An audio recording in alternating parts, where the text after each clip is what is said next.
Welcome into Minnesota Vikings Now. I am Tom Downey, and that was not a very good showing out of the Vikings. One of the bigger losses you'll see all season long.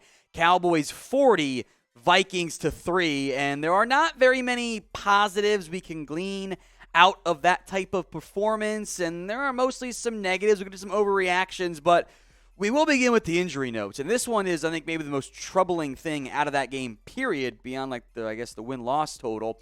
Christian Darrisaw left the game again with a concussion. He has already been ruled out for Thursday Night Football, Thanksgiving night, against the Patriots. That is a big-time red flag, since even though Darrisaw had his worst game of the year, he allowed 2 sacks before leaving the game with a concussion. He is by far better than Blake Brendel, who now gets a just as challenging matchup against Micah Parsons this week.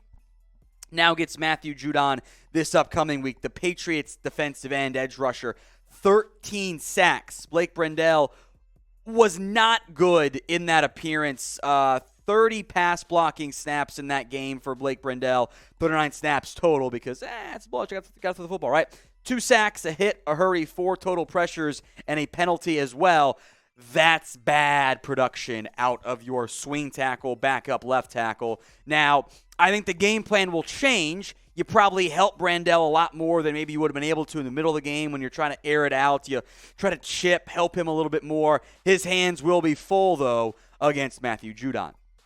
In the meantime, for Darrisaw, let's try to send some good vibes his way. Type 71 in the comment section to wish a speedy recovery from a second concussion in 2 weeks. He was ruled out quickly, Christian Darrisaw was. That will raise some red flags and some concerns for the Vikings and Darrisaw and all that stuff. Got to get the head right, of course, there. So hopefully he's okay. Let's send some good vibes there. Type 71 in the comments section. If the ad break comes here on YouTube, cool. Let the ad play. Head down to that pinned comment. You can type 71 right there. Let's do Overreaction Monday then. Time to panic. I would not panic. As bad as that game was, and now you've got a negative point differential, I know, you're still 8-2. And yeah, a 37-point loss is bad, but other Super Bowl champs have had blowout losses. Great stat here from Adam Patrick and the elite username, Trey Cash, homie. 3 of the last 4 teams to win the title have had at least one game lost by 21 points or more during their championship season. The sky is not falling. Yes, there are things to be concerned about. To be like, we got to get that fixed. Not going to win playoff games doing that. You're still going to run away with the division. We all know that, right? The Vikings are blowing out the Lions, Packers, and the Bears in terms of where things currently sit from that standpoint. 8-2 right now. They're a several-game lead. They have a multi-game lead over the Seahawks as the 3 seed in the NFC playoff picture. They're in good shape at this point. Now, you still want better results from that standpoint, but that doesn't mean they're going to be in a situation where, the sky's falling, season over. No, they'll be okay. So with that in mind, do you still think the Vikings can make a playoff run in terms of winning games? Y for yes, N for no. Sound off for me in the comments section.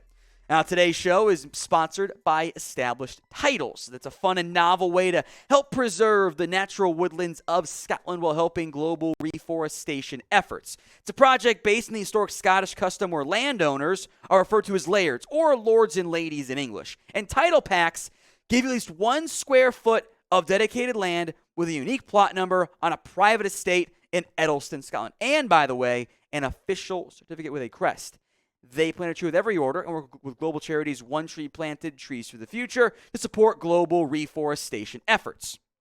You can officially include the title Lord or Lady on your credit card, plane ticket, dating profile, etc. Makes a great last-minute gift. And the first 200 people who purchase a title pack using my link will effectively be next to my pond within a few minutes of walking distance.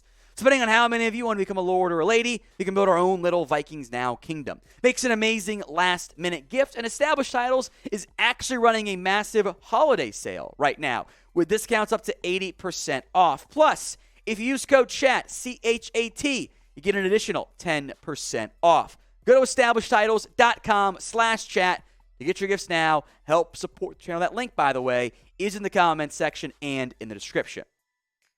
Some more overreactions. The offensive line is a problem.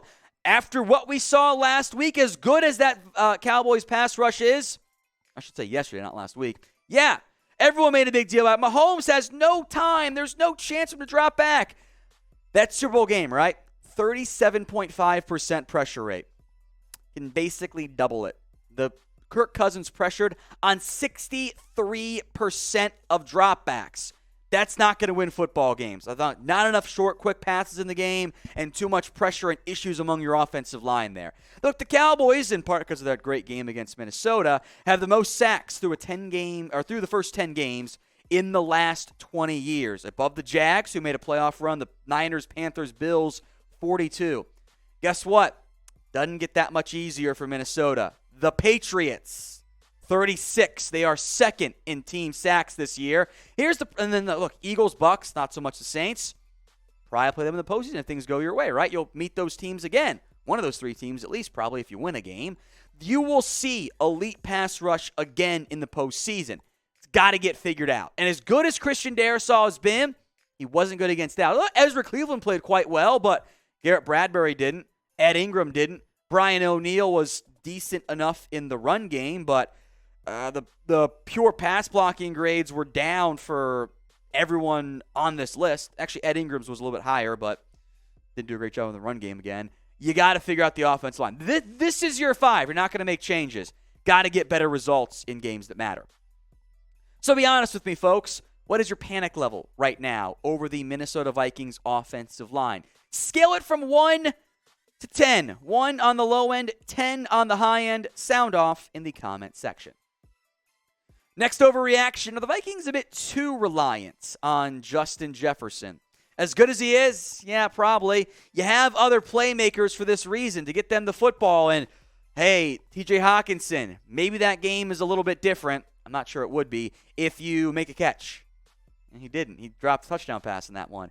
Jefferson in losses, 8 catches. In wins, the 8 games they've won, 63. Massive differences in production. And it can't be so extreme of as Jefferson goes, so too do the Vikings. The target numbers aren't that different. It's a little bit more in favor of the win side. But if Jefferson is getting locked up, which he does occasionally against the Cowboys and Eagles this year, not, if you'll take 80%, right? Like, that's a really good ratio. But like when he gets locked up, you need someone else to step up. And nobody did. Not Thielen, not KJ Osborne. He ran one nice route. Not TJ Hawkinson. Got to have better success out of your other supporting cast members. Hawkinson cooked the Cowboys last time that he played with them with the Lions. Didn't quite do it against the Cowboys. You need somebody else to step up in those scenarios. Now, if you want the Vikings to bounce back and beat the Patriots on Thursday Night Football, then subscribe for Vikings dubs. Pretty straightforward, right? Hit the sub button if you want the Vikings, to avenge that loss to the Cowboys and bounce back against the New England Patriots. Sub for Vikings dubs right now. Again, it's the red button or the black and white button here on the YouTube side, depending on which version you're on. Click it and make sure those notifications are set to all so you don't miss out on anything.